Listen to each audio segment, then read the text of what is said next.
name's Trey Hill. I'm a farmer from the East Coast. I'm in the state of Maryland, and I grow corn, wheat, and soybeans with a strong focus on sustainability and carbon sequestration. We've started farming much differently than we used to.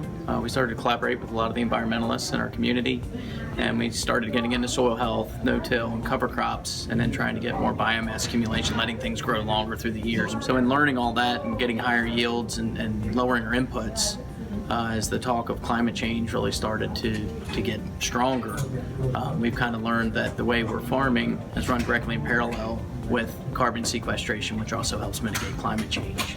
So while we're building soil health and building things for the future, we're also helping for climate change. So one of our goals now is hopefully to start to establish or help establish markets for the carbon that we're sequestering, which not only will help me and my farming operation and the research that we're doing, but it might also help other farmers start to farm this way, or at least want to learn.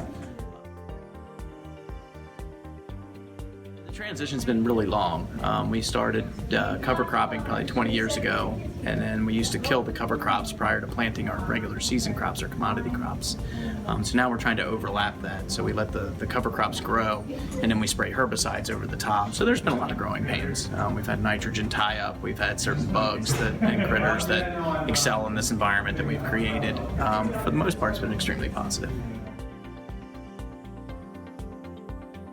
My goal is hopefully that as we develop the carbon markets, we can then take that and turn it into a consumer market. And hopefully as climate change becomes more impactful on people's lives, they're willing to start to pay more for their food, or at least be able to differentiate what I'm growing from what other people grow. And then that'll help make it more of a movement, so that as consumers demand more transparency for their food, hopefully we'll be able to provide that.